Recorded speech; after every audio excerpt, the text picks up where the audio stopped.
My beloved, if only you knew, if only you could see what heaven sees in you. There is a life, a glorious life, waiting for you. Yet so many live beneath their privilege, beneath their destiny. But listen to me. Because in just 1 week I saw it, I lived it. 5 simple habits transformed everything, and I tell you, if you open your heart, they will do the same for you. 1. The habit of speaking life. The words you speak are seeds. Oh, how many of you are cursing your own destiny without knowing it.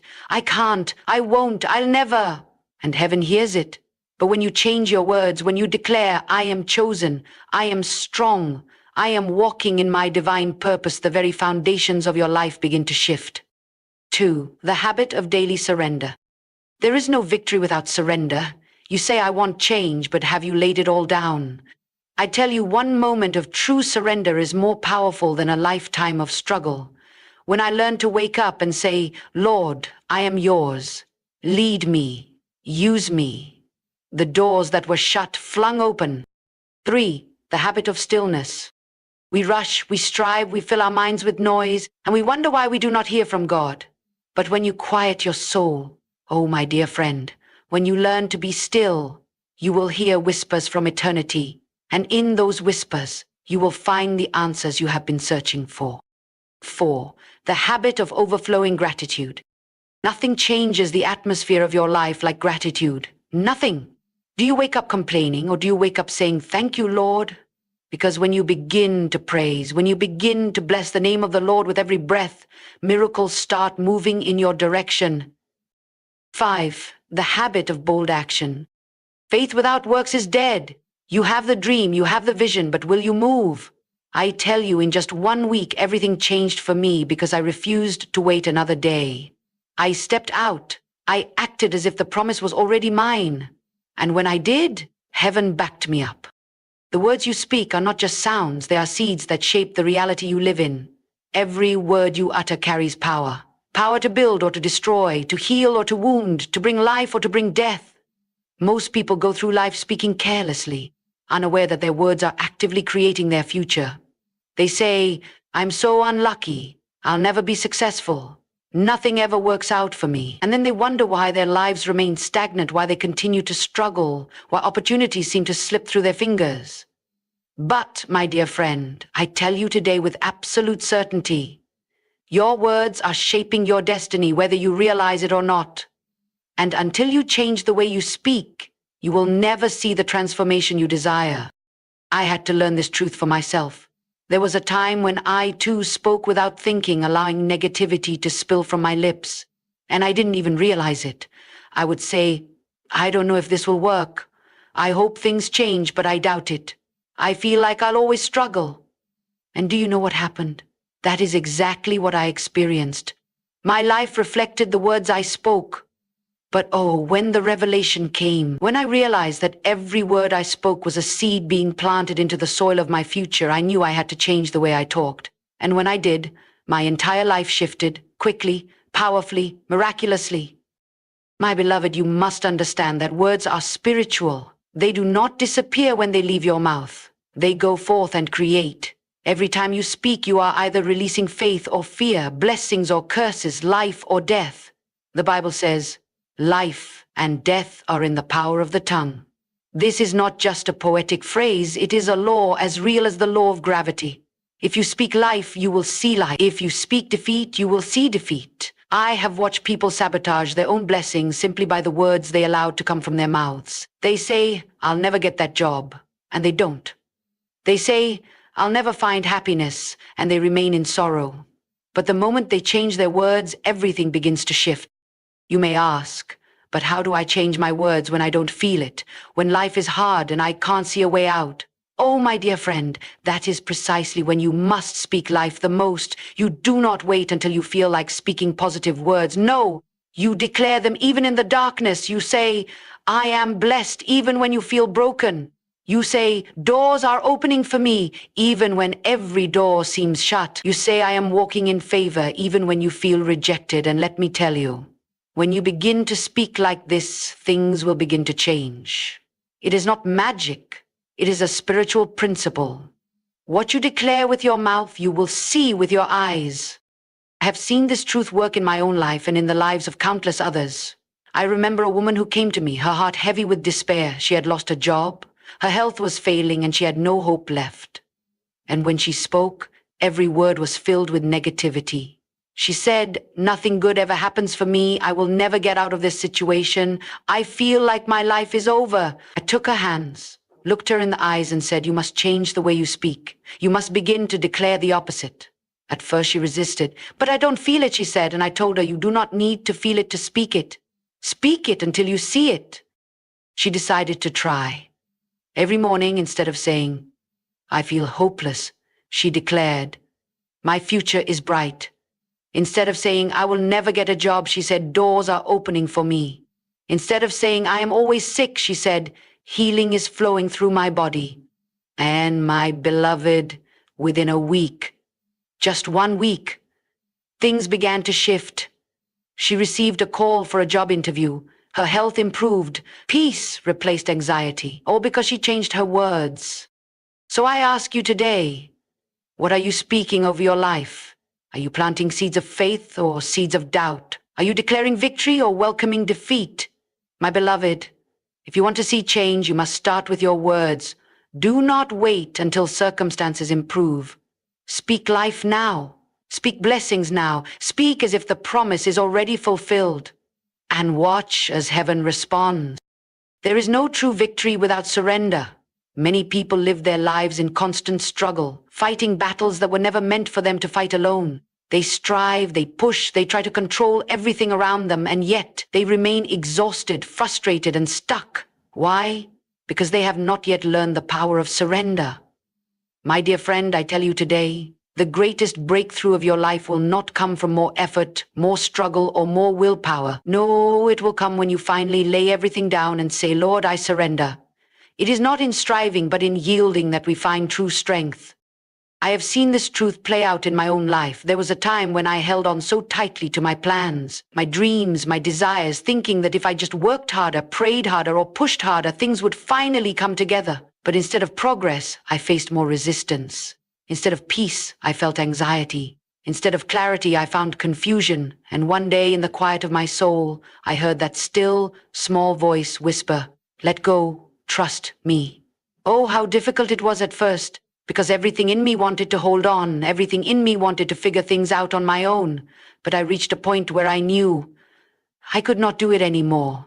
And so, with tears in my eyes and faith in my heart, I surrendered. I said, "Lord, not my will, but yours be done." And my beloved, from that moment, everything began to change. When we surrender, we are not giving up, we are giving in to a power far greater than our own. We are stepping out of the realm of human limitation and into the realm of divine possibility. You see, God cannot fully move in a life that is still trying to control everything. He will not force his way in. He waits until we are ready to release our grip, to trust him completely, and the moment we do, his power is unleashed in ways we could never imagine. Bientrets.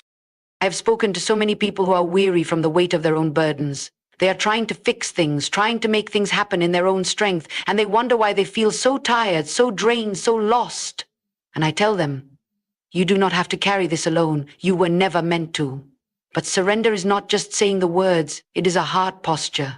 It is waking up every day and choosing to trust, even when you do not understand. It is saying, "God, I place this situation in your hands," and then refusing to pick it back up again. There was a woman who came to me desperate for a breakthrough. She had done everything she knew to do, prayed every prayer, tried every method, yet nothing was changing. "Why isn't God answering me?" she asked with tears in her eyes. And I looked at her and said, "Have you truly surrendered? Or are you still trying to control the outcome?" She paused, then admitted, "I'm afraid to let go." And that is the problem for so many of us, isn't it? We fear that if we let go, we will lose control. But the truth is, we were never in control to begin with. God was always in control, and he is far more capable of handling our lives than we are. So she did it. She surrendered. She let go of her own plans, her own timeline, her own fears. And within days, the very thing she had been praying for began to unfold in a way she never expected.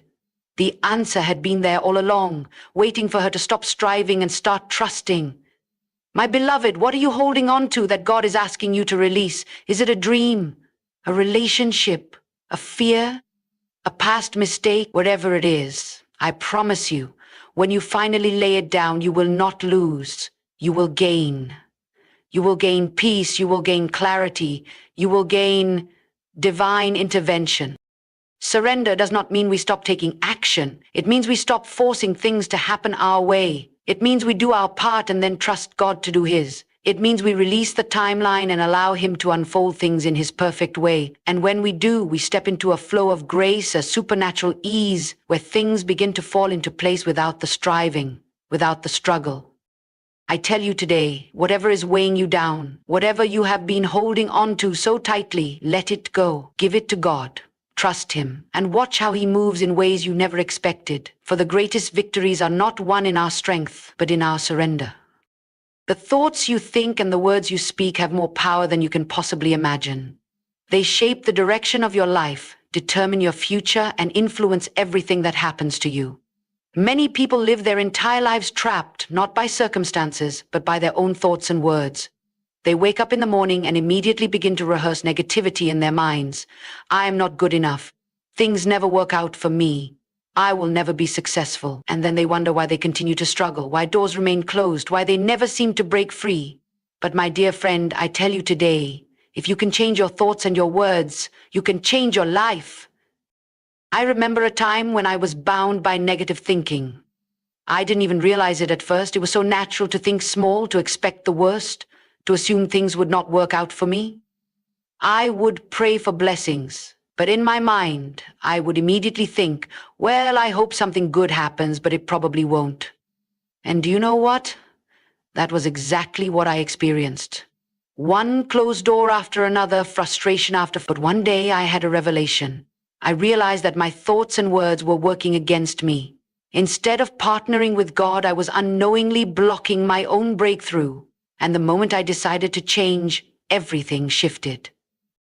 You see, thoughts are seeds. Every thought you allow into your mind is planted in the soil of your heart. And whatever you plant, you will eventually see in your life. If you constantly think negative thoughts, if you constantly meditate on doubt and fear, then that is exactly what you will harvest. But if you fill your mind with faith, with expectation, with the promises of God, then your life will begin to reflect that. I have seen people break free from years of struggle simply by changing the way they think. I have seen doors open, miracles unfold, and destinies shift because someone decided to align their thoughts with God's truth rather than their fears. The enemy knows this truth better than most people do. That is why he works so hard to fill your mind with lies. He whispers, "You're not worthy. You'll never make it. You're too broken, too late, too weak." And if you believe those lies, they will become your reality. But my beloved, today I tell you, you have the power to reject those thoughts. You do not have to accept everything that enters your mind. You can take authority over your thoughts. You can choose what stays and what goes. Just because a negative thought enters your mind does not mean you have to entertain it. You can replace it with truth. This is why it is so important to guard your words as well. Your words give life to your thoughts. Whatever you speak, you strengthen. If you speak fear, fear will grow. If you speak doubt, doubt will take root. But if you speak faith, faith will rise. When I learned to align my words with what I wanted to see in my life rather than what I feared, things began to say, "I am equipped for every good work." Instead of saying, "Nothing ever changes for me," I said, "Doors are opening in my favor." At first, it felt unnatural. My circumstances didn't immediately reflect the words I was speaking, but I kept declaring it anyway, and over time, I began to see what I spoke come to pass. I remember meeting a man who had struggled for years to get ahead. Every time something good would start to happen, something bad would immediately follow. He was convinced that he was cursed, that he would never succeed. And every time he spoke, it was negativity. "I can't catch a break," he would say. "Things always go wrong for me." I told him, "You must change the way you speak. You must start declaring life over your situation." He resisted at first, but eventually he decided to try. Every morning he began saying, "I am blessed. Good things are coming my way. I walk in favor." And within weeks, things started changing. Opportunities came. The right people entered his life. The cycle of struggle was broken. Why? Because he changed his thoughts and words. My beloved, I ask you today, What are you allowing into your mind? What words are you speaking over your life? You cannot afford to be careless with your thoughts and words. They are shaping your destiny. If you want to see change, it begins in your mind and on your tongue. Choose today to think thoughts of faith, to speak words of victory, and watch as your life begins to align with the power of truth. Gratitude is not just an emotion, it is a force that has the power to change everything in your life. Most people wait until they have something to be grateful for before they express gratitude, but that is not how it works. Gratitude is not just a response to good things, it is the key that unlocks good things. When you live with the heart of thanksgiving, even before you see the blessing, you invite favor, joy, and miracles into your life. But so many people live in the opposite spirit. They wake up complaining. They go through their day focused on what is wrong. They speak about their problems more than they speak about their blessings. And then they wonder why they feel stuck, why nothing seems to change, why they remain in a cycle of frustration. My beloved, I tell you today, if you want to see your life shift, if you want to open the floodgates of favor, begin with gratitude. I learned this lesson in one of the most difficult seasons of my life. Everything seemed to be going wrong. I was praying, I was believing, but I was also complaining. I was focusing on what I didn't have instead of what I did. And one day, in a moment of desperation, I heard that still, small voice say, "Have you thanked me?" It was such a simple question, yet it cut straight to my heart. Because the truth was, I had been so focused on what I lacked that I had forgotten to be grateful for what I had. Right then and there, I made a decision. I would not wait until things changed to start giving thanks. I would start now. I began to thank God for everything. I thanked Him for breath in my lungs, for a new day, for every little blessing I had overlooked. And something incredible happened. My situation didn't change overnight, but my heart did. My perspective shifted. I began to see life differently, and soon after, doors started opening, blessings started flowing, and breakthrough came. But it all started with gratitude. Gratitude shifts your focus. The human mind naturally gravitates toward what is wrong, what is missing, what is lacking. But when you intentionally choose to give thanks, you retrain your mind to see abundance instead of lack, to see opportunities instead of obstacles, to see blessings instead of burdens. What you focus on expands. If you focus on problems, they will consume you. But if you focus on gratitude, you will begin to see solutions, breakthroughs, and miracles unfold before you. I once met a woman who was deeply discouraged. She had faced setback after setback, and she felt like her life was falling apart. When she spoke, all I heard was negativity. She talked about how unfair life was, how nothing ever went her way, how she was always struggling, and I told her, "You must change the way you speak. You must change the way you see." I challenged her to wake up every morning and list at least 5 things she was grateful for, no matter how small. At first, she resisted. "I don't have anything to be grateful for," she said. But I told her, "You are breathing. You are alive. That alone is something to thank God for."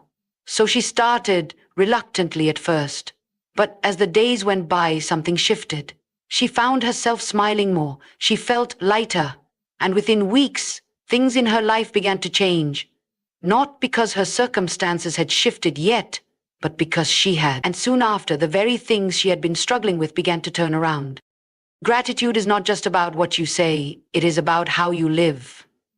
When you develop a habit of thanksgiving, you create an atmosphere for miracles. I have seen people go from lack to abundance simply by shifting their perspective, from complaining to gratitude. I have seen impossible situations turn around when someone decided to thank God in advance before the breakthrough came. There is something about gratitude that attracts the supernatural, that releases favor, that opens doors no man can shut. Some people say, "I will be grateful when things get better." But my beloved, that is not how it works. You must be grateful now. Gratitude is the key that unlocks the very thing you are waiting for. It is easy to give thanks when everything is going right, but true power is in giving thanks when everything seems wrong. It is in lifting your hands in praise even when you feel like crying. It is in declaring, "God, I thank you," even before you see the answer. And when you do, something shifts in the spirit. Battles begin to turn in your favor, chains begin to break, doors begin to open. Because a heart that is filled with thanksgiving is a heart that is ready to receive. So I ask you today, what have you been focusing on? Have you been magnifying your problems instead of magnifying your blessings? Have you been complaining instead of giving thanks? If you want to see change, start with gratitude. Wake up each morning and declare, I am blessed, I have more than enough, I walk in favor. Even if you don't feel it yet, speak it anyway. Give thanks for what you have and watch as more is added to you. Because the secret to a life of abundance is not in getting more. It is in appreciating what you already have. Gratitude is the key. Gratitude is the answer. Gratitude is the doorway to the miraculous.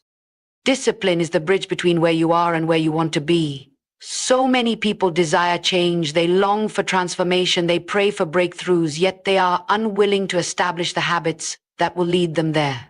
They wait for motivation, they wait for inspiration, they wait for some great sign to push them forward, not realizing that true success is built in the unseen moments of daily discipline. You do not rise to the level of your desires, you rise to the level of your habits. If you want to see lasting change in your life, you must be willing to commit to discipline, even when you do not feel like it, even when no one is watching, even when it seems like nothing is happening. Because what you do consistently, day in and day out, will determine the course of your destiny. There was a time in my life when I struggled with inconsistency. I would get excited about a new goal, a new dream, a new vision, and for a few days or weeks I would give it my all. But then when the excitement faded, when challenges arose, when results didn't come as quickly as I expected, I would slowly lose momentum. I would convince myself that maybe it wasn't meant to be, that maybe I should try something else. And so I remained stuck in a cycle, always starting but never finishing, always hoping but never seeing results, until one day I realized the truth. Motivation is fleeting, but discipline is what carries you through. If you rely on how you feel in the moment, you will never be consistent. But if you commit to discipline, you will see progress, even when you do not feel like it. Discipline is not easy, but it is always worth it. It is waking up early when you would rather sleep in. It is showing up when no one else does. It is putting in the work even when there are no immediate rewards. It is choosing to do what is necessary over what is comfortable. And over time, those small daily actions compound into something extraordinary. Many people look at successful individuals and think they must have some special talent, some unique advantage. But more often than not, their success is not the result of one big moment. It is the result of years of small, disciplined actions that no one saw. I have met people who have prayed for breakthroughs but were unwilling to change their habits. They wanted financial success but refused to be disciplined with their spending. They wanted a stronger relationship with God but were inconsistent in their time of prayer and devotion. They wanted better health but ignored the need for discipline in their diet and exercise. And I tell them, you cannot expect results where you have not planted seeds. If you want to see change, you must be willing to do what is required. One of the greatest enemies of discipline is excuses. I'm too tired. I don't have time. It's too hard. These are the words that keep people bound in the same place year after year.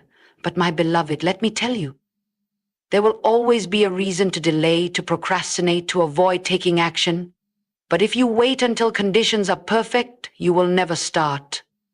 There will never be a perfect time. There will never be an easy path. You must choose to be disciplined despite the obstacles, despite the challenges, despite the setbacks. Because discipline is not about convenience. It is about commitment. I once spoke with a man who had a vision for his life, but he struggled with follow-through. He had dreams, he had ideas, but he lacked consistency. He would start strong, but then he would stop when things became difficult. He asked me, how do I stay disciplined? And I told him, you must decide that your vision is worth the sacrifice. You must anchor yourself in purpose rather than feelings. Because feelings change. Some days you will be excited, other days you will feel like giving up. But if you are rooted in purpose, if you understand why you are doing what you are doing, then you will remain disciplined even on the hard days. Discipline is a decision. It is not something you are born with, it is something you develop.